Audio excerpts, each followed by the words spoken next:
Allô? Allô, allô, allô? 19 février. Défi amour. Tu peux quand même écouter si tu participes pas au défi amour, bien sûr. C'est comme j'aime. Tous ces enseignements-là sur l'amour, là, tout le monde devrait les écouter. Allô? Salut? T'es comme Sam, Michel. Contente de vous retrouver. Contente d'avoir fait une pause hier. Une pause dans ma semaine. Allô? Est-ce que vous avez eu le temps de regarder l'harmonisation énergétique que j'ai faite samedi dans le cadre du défi amour? C'était vraiment super intéressant. Alors, si tu ne l'as pas écouté, je t'invite à l'écouter, je t'invite à commenter, je t'invite à liker, vraiment pour me montrer que tu l'as fait. Allô? Contente de vous retrouver. Salut! T'as commencé que je suis sûre que t'es aimé. Que same, shy, same, same. Alors, défi amour, c'est la dernière semaine, hein? Tu sais, je veux dire, c'était pas long, c'est 11 jours, défi amour. Pas comme le défi ancrage que j'avais fait je pense en décembre, hein, qu'on a fait un 31 jours d'ancrage. Là, j'ai fait un défi un petit peu plus court pour l'amour. Mais, mon Dieu, on pourrait se faire un défi amour à tous les jours, hein? Alors, je vous invitais au tout début de la vidéo, ouais, à aller voir. La vidéo de l'harmonisation, le replay a comme passé dans le détour, on dirait qu'il n'a pas été vu, mais c'était une super de belle harmonisation de groupe pour le défi amour. Là, je pense que vous ne pouvez pas avoir mieux. En plus, vous avez une démonstration de tout ce que je peux faire aussi dans les harmonisations de groupe et même en individuel. Puis profitez-en, c'était gratuit. C'est une belle opportunité. Puis il y a eu de la reprogrammation d'ADN, il y a eu des ouvertures, il y a eu des connexions, il y a eu, oui, des libérations, mais de la reprogrammation d'ADN surtout, on aime ça. Quand il y a de la reprogrammation d'ADN, pourquoi? Mais parce que ça change ton programme à l'interne, tout simplement. Tu n'as même pas besoin de te dégager de l'ancien, tu changes ton programme complètement. C'est pas merveilleux, ça, un peu? T'as commencé que je que t'es à que c'est, je que t'es à commencer. Alors, aujourd'hui, je veux te faire un rappel aussi de l'ancrage que j'avais partagé. Faire l'ancrage avec l'amour source, ça résonne. Pourquoi? Mais pour que tu puisses te familiariser jour après jour avec cette fréquence-là, avec cette vibration-là, pour que tu puisses arriver à la reconnaître, euh, à revenir à cet état-là le plus rapidement possible aussi quand tu te ressens pris dans tes peurs, dans tes projections, quand tu es pris dans ton mental, quand ton mental il t'envahit, quand il t'amène des petits doutes, toutes sortes de croyances, toutes sortes d'inconforts. C'est temps d'utiliser cet ancrage-là de l'amour source pour revenir dans un état d'amour naturellement, puis surtout augmenter tes fréquences énergétiques aussi, hein. Parce qu'on sait, pour manifester une réalité qui est en alignement avec nous autres, il faut vibrer à un certain degré, à un certain niveau énergétique. C'est pour ça que les gens qui vivent beaucoup bas là, dans la troisième dimension, mettons, là, ben c'est plus long manifester ce qu'ils veulent parce que je veux dire, les fréquences sont lourdes. C'est-à-dire que ce qu'ils portent dans leur énergie, ça peut venir teinter justement leur capacité à magnétiser dans la matière. Donc, quand tu fais ce processus-là d'intériorisation, de connexion avec toi, t'élèves tes fréquences, tu te ressens en amour, tu te ressens faisant partie de l'univers, ben naturellement, tu vas en retour magnétiser ce que tu es en train de vibrer, hein? Alors, l'univers répond à ce qu'on vibre, il répond à ce qu'on est en train de ressentir. Donc, si tu es pris dans tes peurs, si tu es pris dans tes doutes, si tu es pris dans toutes sortes de dualités à l'intérieur de toi, l'univers va répondre à ça. Puis il va t'embarquer là-dedans, là, dans des chemins infinis de dualité, de doutes, de peur, etc., de pensées limitantes. Puis tu ne reprendras pas ton plein pouvoir finalement. Alors, profitez de l'ancrage avec l'ancrage amour-source qu'on faisait dans différents chakras dans toutes les cellules de ton corps, dans ton environnement. Tu peux le modifier à ta sauce aussi, tu peux le faire à ton propre rythme. Moi, j'aime ça quand vous les modifiez selon vous, là, quand tu comprends le premier processus, qu'après ça, tu le fais à ton propre rythme, selon ta propre guidance interne, c'est encore plus puissant et efficace parce que là, tu t'es vraiment écouté toi. Voilà. J'ai commencé à écrire un petit texte pour aujourd'hui. Je ne l'ai pas terminé, mais je suis sûre qu'il va venir au fur et à mesure. Alors, le défi amour. J'ai reçu un matin que l'amour est roi. L'amour est roi. Au cœur de chaque homme et de chaque femme. C'est un doux rappel que lorsque l'on s'abandonne à l'amour, nous finalisons en nous-mêmes notre souveraineté. C'est beau, hein? Nous finalisons en nous-mêmes notre souveraineté. Comme si il y a la seule façon d'avoir finalement bien établi notre couronne sur notre tête et qu'elle reste là indéfiniment, ben c'est quand qu'on s'abandonne complètement à l'amour, puis qu'on accueille l'amour, qu'on est capable de maintenir cet état-là à l'intérieur de nous, ou du moins plus qu'on fait, de plus possible hein, qu'on est capable en étant incarné sur la terre. Tout est transformé à partir de l'amour puisqu'il n'y a plus de dualité. Il n'y a plus de dualité. Tenir un espace en soi, amour, est un exercice à développer en conscience dans votre quotidien où tout va si vite. Peut-on faire la vaisselle en étant conscient que je suis dans un espace amour? Exemple. Est-ce que je peux aller marcher à l'extérieur en étant dans un espace amour, donc ouvert à la vie? Je suis ouverte aux gens que je croise sur la rue. Je suis ouverte à ce que la vie va me présenter de beauté, l'écureuil qui court, je sais pas moi, la personne qui me sourit quand je vais marcher. Mais si je suis pris dans mon monde intérieur, puis là quand je parle de monde intérieur, c'est vraiment dans mon mental, c'est dans cette optique-là que je vous parle.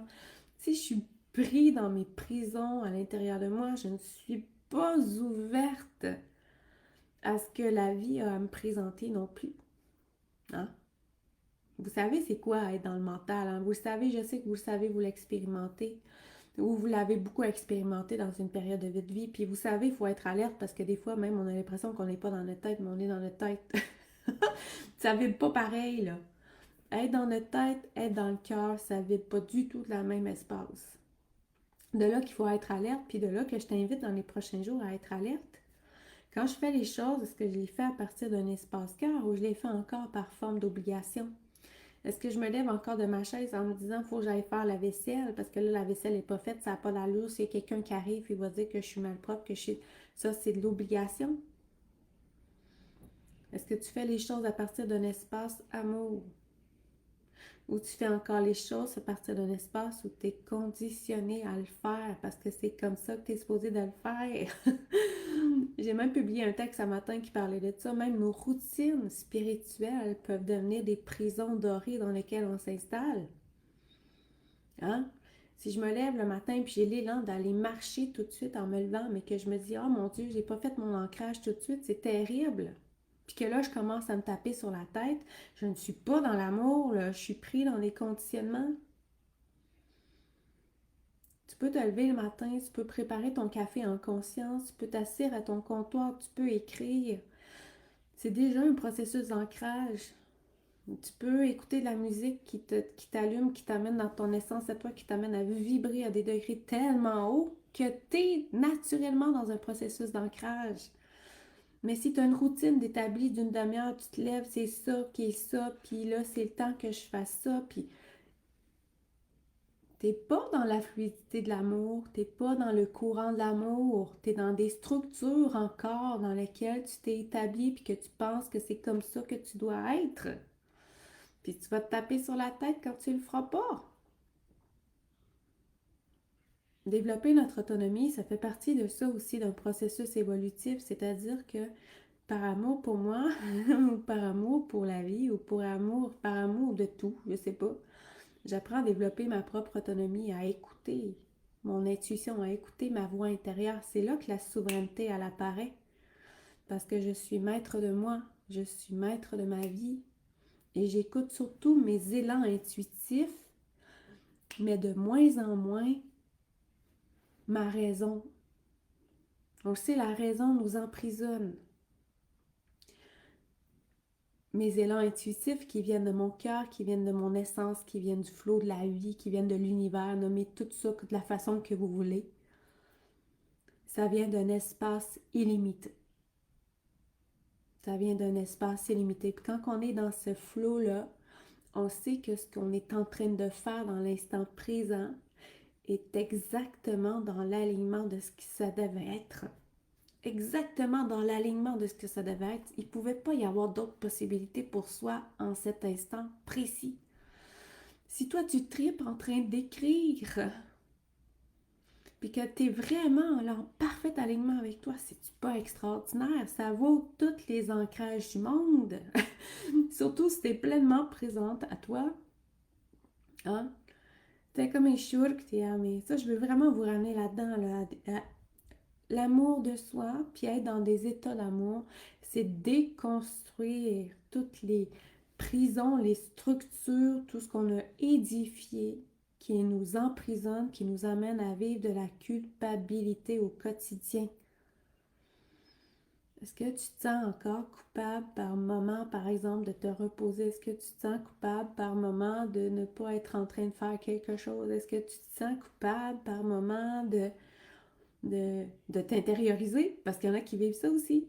Hein? Quand on vient pour s'intérioriser, se déposer, des fois, on a nos masculins à l'intérieur de nous autres qui s'activent, qui veulent nous entraîner dans l'action, qui ont l'impression que c'est l'action qui prône sur l'intériorisation. Comment on peut, au quotidien, combiner tout ça pour rester dans un espace d'amour de soi, tout simplement, sans se prendre la tête avec tes nombreux conditionnements.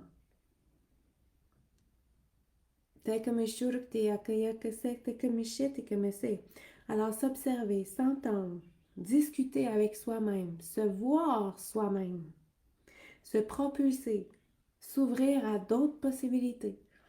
Hein, ça se passe beaucoup dans l'intériorisation, mais cette intériorisation-là doit se faire à partir d'un espace qui est amoureux avec nous-mêmes. Parce que le mental, il peut venir nous teinter. On peut recevoir des messages à l'intérieur de nous qui ne viennent pas nécessairement de l'espace cœur, mais qui viennent de l'ego. Puis qu'on peut prendre comme étant des messages qui viennent de notre cœur. Mais dis-toi que tout ce qui est limitatif, tout ce qui ne crée pas une ouverture, une joie à l'intérieur de toi, ce ne sont pas des messages qui viennent de ton cœur. Ce sont des messages qui viennent souvent, qui sont teintés de l'ego, de tes limites, de tes croyances, de tes projections. Alors observe. Observe d'où viennent ces messages-là. Observe. Ressens en ton être que ce que tu es en train de suivre comme guidance, ça t'amène vraiment un ressenti extraordinaire.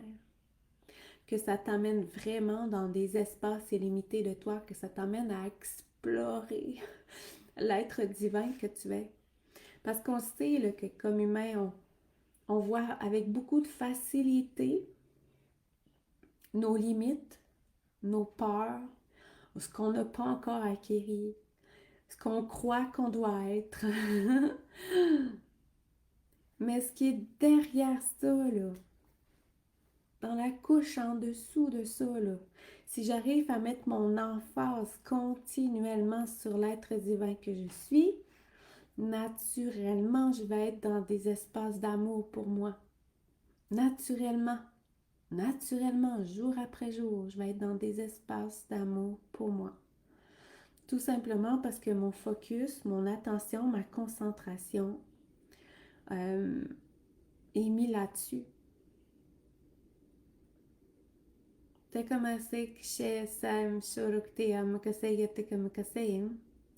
Alors quand vous êtes en conscience avec vous-même, vous êtes en train de vous donner de l'amour et vous êtes dans un état d'amour, donc vous êtes dans un état expansif, d'ouverture. Et à partir de cet état-là, vous pouvez manifester tout ce que vous voulez, imaginez-vous donc. Oui, parce que vous n'êtes pas dans vos programmations limitantes. T'es comme que c'est, t'es comme cher. Le but n'est pas de rejeter ou de diminuer l'être que vous êtes actuellement, mais de vous démontrer qu'il peut y avoir encore des choses à mettre au monde à partir de cet espace amour en vous. Donc, on ne rejette pas l'être que nous sommes. Ici et maintenant, peux-tu t'aimer exactement tel que tu es? Tel que tu es. Même pas en disant, ah, si j'avais ci, si j'avais ça, si j'avais meilleur caractère, si j'étais plus dans la joie en ce moment, je m'aimerais plus, je serais plus aimée. Ici et maintenant, est-ce que tu peux t'aimer exactement tel que tu es? Est-ce que tu peux aimer la vie exactement telle que tu es? Est-ce que tu peux te laisser traverser par l'amour source exactement tel que tu es? Oui, il y a encore des espaces de dualité à l'intérieur de toi.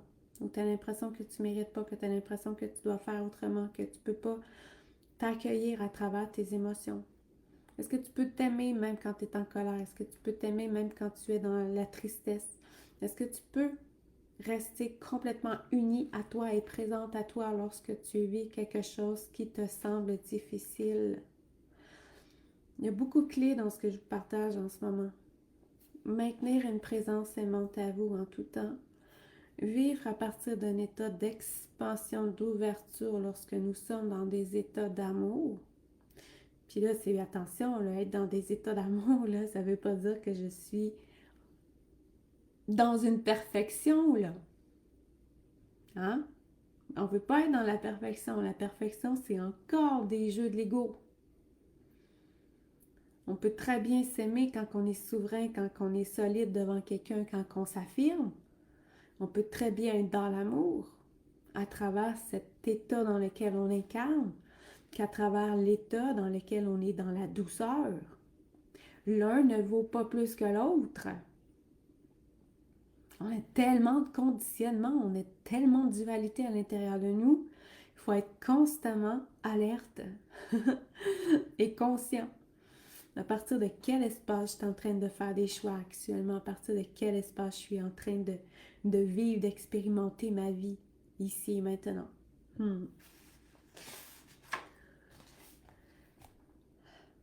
Avez-vous remarqué depuis le début du défi amour, peut-être des expériences ou des choses qui remontent à l'intérieur de vous, qui vous font prendre conscience justement que vous n'êtes peut-être pas encore parfaitement dans l'amour de vous? Ah, y en a-tu qui ont expérimenté ça?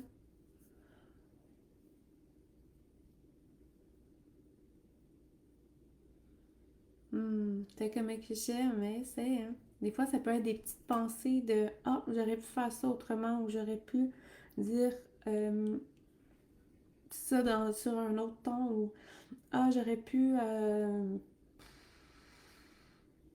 Ah oui, ok. Parce que le défi amour, il est là aussi pour ça, hein, pour que vous puissiez recevoir ou expérimenter toutes sortes de choses en lien avec l'amour. Je me souviens la première journée, je vous ai mis comme défi de faire un travail d'intériorisation écrit, en tout cas comme vous voulez, de dire quelles sont mes croyances par rapport à l'amour, quelles sont mes croyances par rapport à l'amour source aussi, quelle est l'image que j'ai de l'amour source. C'est super important, je tente d'établir l'harmonie autour de moi plutôt que de maintenir le mien en place. Ah, c'est super intéressant. Moins dans le jugement, parfait. Je dis souvent quand on me parle de perfection qu'on est tous et chacun parfait aussi. Parfait. On est tous et aussi parfaits dans nos imperfections. Voilà. Ouais, c'est un bon point que tu amènes. Je tente d'établir l'harmonie autour de moi plutôt que de le maintenir le mien en place. En fait, il n'y a aucune harmonie à maintenir à l'extérieur de nous autres. La seule harmonie à maintenir, c'est celle qui est à l'intérieur de nous parce que c'est elle qui va se refléter à l'extérieur. Alors que si tu observes dans ton environnement le chaos, si tu observes des désalignements, si tu observes, je sais pas moi, des situations qui te font réagir, habituellement ça vient de l'intérieur de nous autres. Puis c'est là que je t'invite à voir, mais c'est quelle partie de moi qui réagit? Puis c'est là que tu vas le plus prendre conscience de ce que tu portes à l'intérieur de toi par rapport à l'amour, par rapport à tous les conditionnements qu'on peut avoir en lien avec l'amour. Être plus au lieu de faire pour donner et recevoir l'amour. Oui, être plus soi finalement. Oui, être juste soi-même. Authentique avec soi.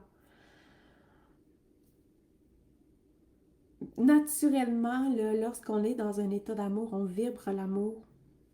J'ai plus rien d'autre à faire.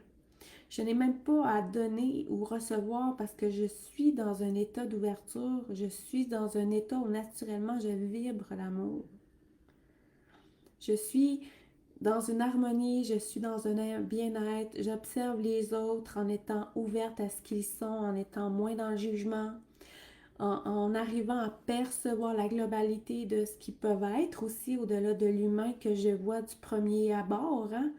Mais si j'utilise toutes mes capacités multidimensionnelles, je peux arriver à percevoir super rapidement l'être de lumière qu'il y a derrière cet humain-là devant moi.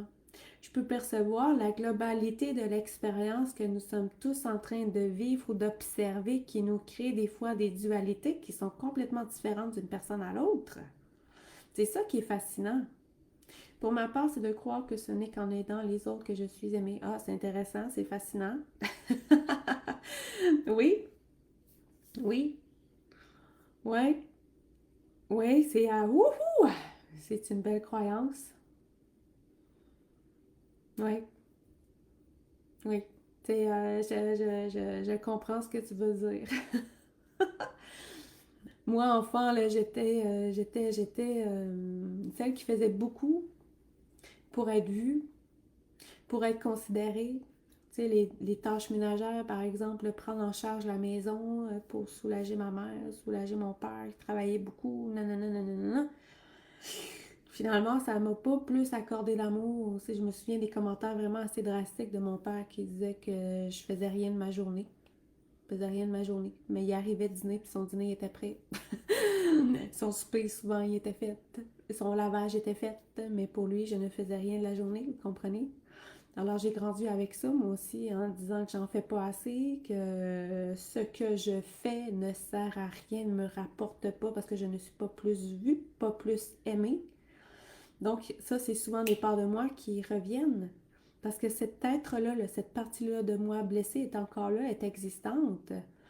Puis, je l'accueille, à chaque fois, je l'accueille avec amour. Je la rejette pas. Je me dis, OK, t'es encore là. Je veux pas m'en débarrasser non plus nécessairement. Je veux juste, quand elle s'active, je vais juste la prendre, tu sais, la serrer dans mes bras, puis dire, OK, je comprends que t'es encore là. Je comprends que là, c'est toi qui viens de réagir. Je comprends que on est dans ces conditionnements, dans ces conditionnements-là.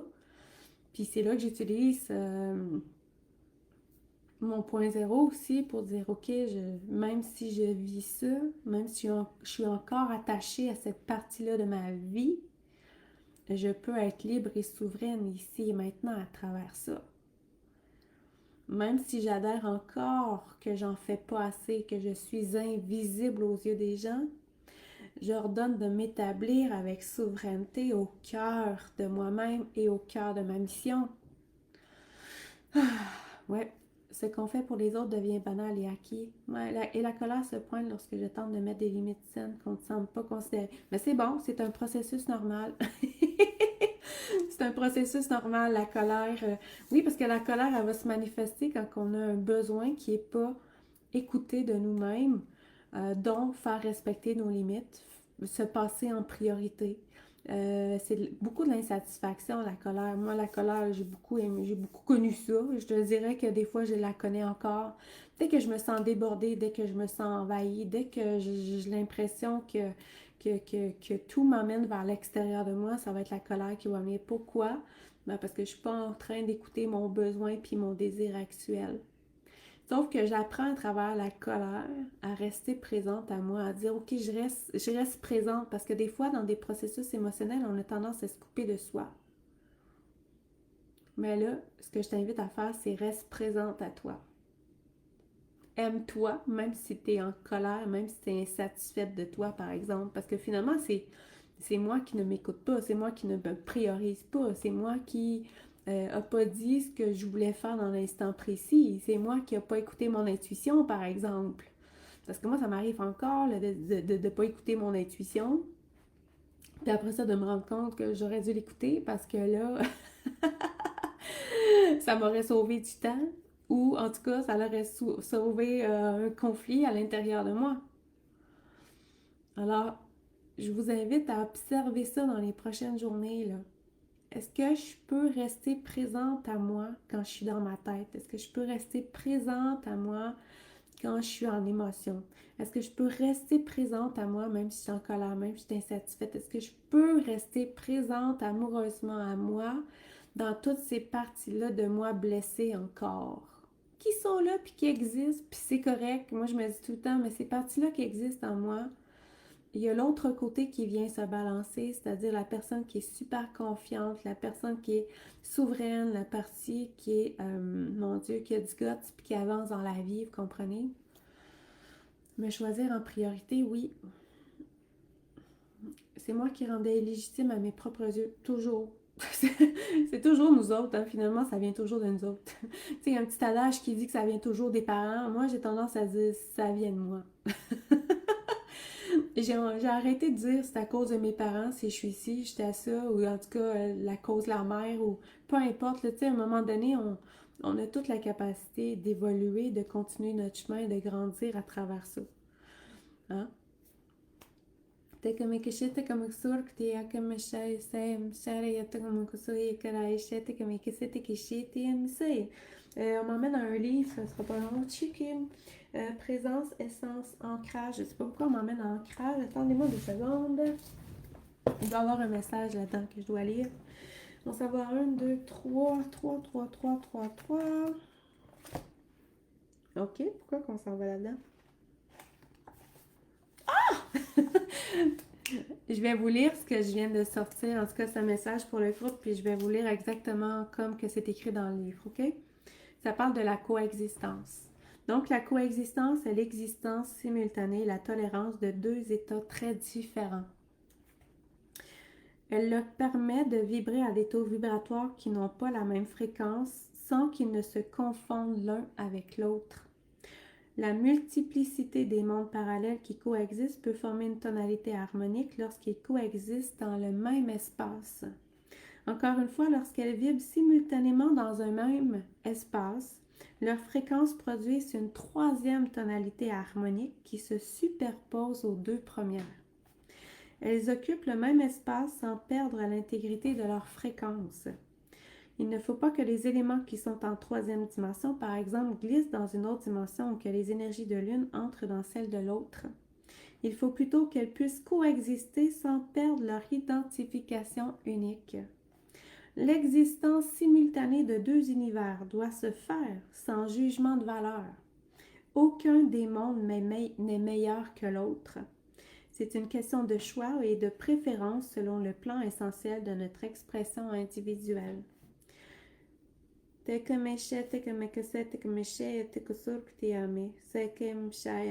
beau, hein? La coexistence, ça veut dire que l'état dans lequel, mettons que quelqu'un est en colère, ça a sa propre vibration. En même temps, si je permets la coexistence de la joie en même temps que celle de la colère, il se crée une 3e fréquence qui englobe le tout et qui permet à une nouvelle existence, à une nouvelle expérience de se pointer à l'intérieur de nous. Donc, les deux peuvent cohabiter ensemble dans un espace vibratoire X précis dont j'ai besoin, je ne sais pas moi, pour manifester d'autres choses. C'est exactement le point zéro. C'est exactement ce qu'on fait dans le point zéro. Quand on pratique le point zéro. C'est-à-dire que même si je ne sais pas comment m'aimer ici maintenant avec tous mes jugements, mes dualités, mes croyances, j'ordonne que l'état d'amour à l'intérieur de moi s'installe dans une amplitude et un ancrage des plus puissants pour moi. Donc, d'un côté, j'ai pris toutes mes résistances, mes croyances et l'autre. De l'autre côté, je demande à ce que l'état d'amour s'ancre encore plus à l'intérieur de moi. Donc, ces 2 sphères-là complètement contraires vont coexister ensemble et créer une 3e harmonique qui va permettre l'expression de ce qui est le meilleur pour moi en fonction de ma demande qui est d'incarner de plus en plus l'état d'amour à l'intérieur de moi. Je ne sais pas si je l'explique bien puis que vous le comprenez bien, mais vraiment, c'est de ne pas rejeter un ou l'autre. La culpabilité, à travers la culpabilité se trouve l'amour. Dans l'émotion culpabilité se trouve l'amour. Dans l'émotion colère se trouve l'amour. Tu comprends? Pas coupable, mais responsable, ça nous redonne tout notre pouvoir, ouais. Quand on est dans cet état d'amour, on n'a plus besoin d'autre amour ou de reconnaissance. Ça fait partie de cet état. Oui, tout fait partie de l'état. Mais à partir du moment où je suis dans l'amour, je suis dans un état d'amour, je pense même plus à aimer l'autre. Je pense plus d'aimer l'autre parce que ça devient naturel. C'est même pas quelque chose auquel je pense. C'est à partir de cet état-là que je peux justement accueillir la colère et la joie en même temps.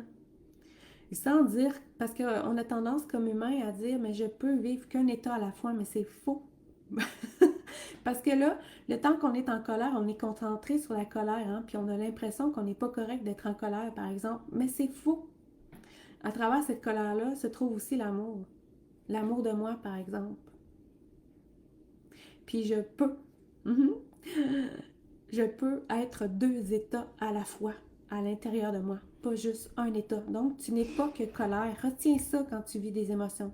Tu n'es pas que cette émotion-là en ce moment. Tu es aussi la partie divine à l'intérieur de toi. Tu es aussi le starseed incarné. Donc, tu n'es pas que l'humain en ce moment sur la Terre. Tu es aussi le starseed pleinement déployé. T'es comme que c'était. Oui, on ne pense plus à ce que les autres peuvent bien penser des autres. Non, parce qu'on n'est plus, quand on est dans l'état d'amour, on n'est plus là-dedans. On n'en a rien à foutre, là. On regarde la vie avec un état d'ouverture. Ce que l'autre, il est, il est. Son degré d'évolution, ça ne nous appartient même pas parce qu'on n'est même plus en train de parler de degré d'évolution. On ne sait pas c'est quoi des degrés d'évolution. Si tu me demanderais, t'es où, toi, Marie-France? J'en ai aucune idée. Je suis juste là où que je dois être dans mon chemin, puis l'autre est juste là où il doit être dans son chemin, puis on est tous tellement différents qu'on est tous différents dans le même chemin. En fait, on est chacun dans des voies parallèles les uns les autres. On a tellement des origines stellaires différentes qu'on ne peut pas comparer le chemin de l'un et l'autre parce qu'on a toutes des consciences différentes. Puis les dimensions, c'est le fun, on s'en va là-dedans, mais je pense pas aller là-dedans, mais toutes les dimensions sont hyper importantes. On ne peut pas penser que la troisième dimension est moins importante que la quatrième, moins importante que la cinquième. Elles sont tous imbriquées l'une dans l'autre. Elles sont tous essentielles à notre évolution. Tout comme les émotions sont essentielles à notre évolution. Tout comme l'amour est essentiel à notre évolution. Tout comme la dualité est essentielle à notre évolution. C'est parce qu'on expérimente la dualité entre la tête et le cœur qu'on peut choisir d'exprimer un état d'amour en retour. Hein? Ah, j'ai tellement mis de temps à me le permettre d'être en colère et oui, de le faire de plus en plus. Je reconnais ce qui est d'exprimer sans censure parce que je suis... Voilà. Mm, c'est beau. C'est intéressant que ça m'ait amené à lire ça, en tout cas, la coexistence. La coexistence de deux états différents. Puis c'est fascinant parce que la coexistence permet aussi justement de coexister avec quelqu'un d'autre qui vibre dans une fréquence complètement différente de la nôtre, mais que nous puissions en retour rester dans notre propre fréquence, permettre à l'autre d'être dans sa propre fréquence, rayonner sa propre fréquence, sans interférer dans ce qu'il est. Nullement. Nullement. Puis ces deux coexistences-là de chacune de nos fréquences vont créer une troisième fréquence qui est en harmonie. Et qui va créer la fréquence de notre relation. Alors, c'est la même chose à l'intérieur de nous. Il y a mon ego qui est là, comme le tien. Il y a mon être divin qui est là, mon essence divine. Puis la combinaison de ces deux-là crée la fréquence globale de ce que je suis. Alors, je ne peux pas renier l'un ou l'autre. Les deux doivent s'équilibrer pour créer une troisième harmonique qui représente ce qu'on appelle, nous autres, le tout individualisé ou le vrai soi. Alors, l'un ne va pas sans l'autre. C'est impossible de rejeter l'un ou l'autre. Je pense que je l'ai dit au début, hein, la première rencontre. Ah, peut-être pas, là, je me mélange dans mes groupes, mais l'ego. Tombe en amour avec ton ego. Tu vas voir comment ça va transformer littéralement ta vie au complet. Parce qu'on est trop dans je dois me défaire de mon ego, je dois m'en débarrasser, je dois le calmer. Non, aime ton ego, aime-le plus que tout. Tu vas voir comment il va se calmer naturellement. Pourquoi? Ben, parce qu'il va se sentir important, parce que tu vas arrêter de te battre contre lui, parce que tu vas l'accepter, tu vas l'accueillir. Ça, c'est comme toutes les parties de nos blessés. Accueille-les exactement comme qu'elles sont. Les accueillir ne veut pas dire que je me fais envahir par elles, ça veut dire que j'accepte qu'elles soient là.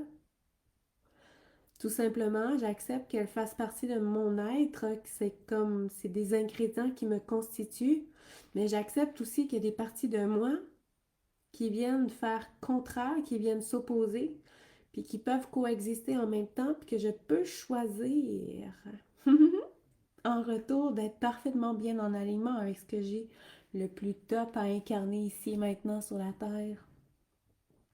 Moi, je suis sûre que tu es dans le défi amour pour ça aussi, pour incarner sur la Terre ce que tu as de plus grandiose à offrir au monde. Ça passe par l'amour, ça passe par la guérison de l'amour, ça passe par toutes les compréhensions que je te partage depuis le début du défi amour. Ça passe par les ouvertures de conscience, les compréhensions, ça passe par se libérer de la dualité, de se libérer de tout ce qui nous conditionne. T'es comme un chat, t'es comme un SM. Est-ce que j'ai un autre bout de livre? J'ai un autre bout de livre à te lire, puis après ça, je te laisse parce que là, je sais que ça commence à être long pour tout le monde. J'aime ça faire ce cours quand même, mais en tout cas, on va y aller dans le maximum de ce que je vous donne comme information. Je commande être 100% au point zéro ici maintenant, même si je sais pas comment. Est-ce que je vais dans ancrage, essence, présence? Je vais vous lire un petit bout dans présence. Présence 1, 2, 3, 4, 5.1. Puis on va aller voir c'est quoi. Ah, les attentes. Ah, mon Dieu, mon Dieu, mon Dieu. Moi, j'entends ça, ce mot-là, les attentes. Ça me frise les oreilles. Je suis clairement pas au point zéro avec les attentes. Je commande être 100% au point zéro avec toutes les attentes que j'ai envers moi, envers la vie, envers l'extérieur de moi, même si je sais pas comment. Tchit! Vous voyez, ça m'a tout de suite frisé les oreilles, puis je l'ai tout de suite ramené au point zéro. Pourquoi? Ben parce que sinon, ça reste stagnant dans mon énergie. Les attentes. T'es comme un chat, t'es comme un SM. On y va avec quel bout des attentes? 100, 101, 102, 103. OK? T'es comme un SM, chat, t'es comme un SM. OK? Ben, ça parle de l'ennui. Je vais vous lire exactement, parce que des fois, là, mon humain a envie de contrôler, puis de... Je vais vous lire exactement le paragraphe que je pressens, que je reçois, qu'il faut lire, puis on y va. Ça dit, il n'est plus nécessaire de nous battre contre l'ennui et d'organiser des activités pour que la vie s'accélère, ou au contraire, si nous sommes trop occupés d'intervenir pour qu'elle ralentisse. En accueillant les situations sans les juger, telles qu'elles sont, nous développerons une présence aimante et inconditionnelle de ce qui est tel quel, que ce soit excitant ou non. En acceptant tous les aspects de nous-mêmes qui veulent encore régler notre vie et en leur accordant la même présence aimante qu'à ceux qui sont détendus, nous maintiendrons la direction de l'unité. Si nous sommes en attente, au lieu de nous dire que nous ne devrions pas l'être, nous pourrons choisir de rester présents à nous-mêmes, dans l'attente. De même, si nous nous ennuyons, au lieu de nous dire que nous ne devrions pas vivre l'ennui, nous pourrons choisir de nous accorder une présence aimante pendant que nous nous ennuyons. Nous pouvons ainsi injecter une présence aimante dans l'ennui et dans l'attente, sachant que le germe de notre tout individualisé étant notre vrai soi, il est caché quelque part. L'ennui ou les attentes nous ouvrent une porte qui nous permet de retrouver des parties de nous qui étaient isolées et manquaient de présence aimante. Alors, je ne sais pas pourquoi je te parle d'ennui. Peut-être que tu as l'impression de t'ennuyer sur la terre. Peut-être qu'il y a des moments dans ta vie où que même si des fois on se sent hyper stimulé, hyper à la course, que l'ennui se pointe, peut-être que tu t'ennuies sur la terre dans cette vie qui est loin de ce qu'on est dans les autres univers. Peu importe. On accueille. Ça dit, se pourrait-il que l'ennui soit un signe que nous sommes surchargés de perception? Se pourrait-il que l'ennui soit un signe que nous sommes surchargés de perception? C'est rare d'entendre quelqu'un dire qu'il est saturé parce qu'il possède trop ou qu'il a trop d'amis, par exemple. Surtout que la tendance est d'être abondant et de manifester toujours plus, même au nom de la lumière et de la spiritualité. Nous sommes tous arrivés à l'intersection de la nouvelle matrice de l'unité. Que nous y parvenions par l'ombre ou la lumière, le vide ou le plein. Nous avons soif d'unité en nous-mêmes dans les deux cas. L'ennui et l'attente nous guettent à tous les tournants. Elles peuvent nous faire faire n'importe quoi et n'importe quel compromis. Elles peuvent nous conduire vers de mauvais choix, nous faire nous mêler de ce qui ne nous regarde pas ou nous rendre hyper disponibles quand il ne le faudrait pas. Elles sont derrière l'ingérence et le manque de frontières. Ah, qui disait qu'il avait de la misère à mettre ses limites? C'est intéressant. Nous conduisant vers l'extérieur, elles peuvent nous faire tomber dans l'histoire de l'autre en l'accusant. Mais désormais, par notre choix de rester avec notre attente et notre ennui, nous allons devenir un élément de changement. C'est ce qu'on appelle l'influence passive. Imaginons une matrice ou un groupe de personnes qui ont une conversation. Tout le monde s'ennuie au fond de leur tout individualisé. C'est une conversation de gens qui s'ennuient. Je suis sûre que ça vous parle, ça. Si au lieu de vouloir quitter la conversation, nous choisissons la pratique des 4 dimensions et la présence aimante de nous-mêmes, nous aurons une influence qui se fera ressentir rapidement. La pratique des 4 dimensions, c'est comme être dans l'état d'amour dans les 4 dimensions de notre être, mais c'est aussi d'arriver à être pleinement dans le mouvement de convergence. C'est comme le mouvement de vie autour de nous autres, dans une présence aimante à nous, bien ancrée dans notre essence et l'amour, puis connecté avec le germe de notre tout individualisé qui est notre vrai soi. Voilà. Fait que c'est le petit bout. C'est le petit bout que j'avais à... Là, j'ai loupé le coche. Ben, j'étais encore en replay. J'étais encore en live. T'as comme ça. Alors, c'était pas mal intéressant aujourd'hui. On se retrouve demain. Je vous ai mis l'horaire. Prenez-la en note pour cette semaine. Aujourd'hui, demain, puis demain, on est mardi. Mardi, mercredi, 11h, heure du Québec, 17h en France. Mercredi, jeudi, midi, donc 18h en France. Puis la finale, samedi à 10h le matin, donc 16h en France. Je vais sûrement faire la dernière rencontre sur Zoom pour pouvoir discuter avec vous autres, pour que vous puissiez poser des questions, pour qu'on puisse interagir, parce que c'est le fun d'interagir ensemble, hein? Là, je vous lis, je lis vos commentaires, mais, mais vous entendre, me poser des questions, moi j'aime ça aussi. Alors voilà. Je vous souhaite une super de belle journée dans l'amour de vous, dans cette présence aimante à vous.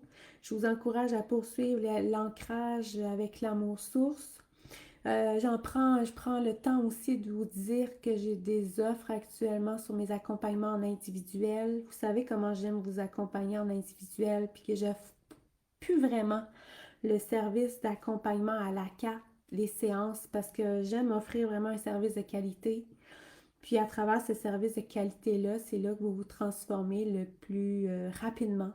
Donc, c'est en rabais actuellement les accompagnements en privé. J'ai 2 formules en privé, puis il y a ce qui va suivre du défi Amour, un programme d'accompagnement de 4 mois qui s'appelle l'éclosion du lotus d'or. Un parcours où on va révéler au monde notre beauté à travers l'amour, puis bien sûr dans lequel on va aller faire pas mal de ménage à l'intérieur. Puis je vous dirais, même si c'est en groupe, c'est franchement efficace. Je le vis dans le cheminement initiatique en moi, dont est a éclos l'éclosion du lotus d'or. Puis, il y a des belles transformations en cours. Alors, profitez-en, c'est en spécial jusqu'au 24. Au besoin, vous pouvez m'écrire si vous avez des questions, mais tout est affiché sur le site. Vous avez accès à mes tarifs, il n'y a rien qui est caché. Euh, voilà. Alors, profitez-en. Merci. Merci tout le monde d'avoir été là. Tidit! On se voit demain, 11h, 17h en France. Ciao!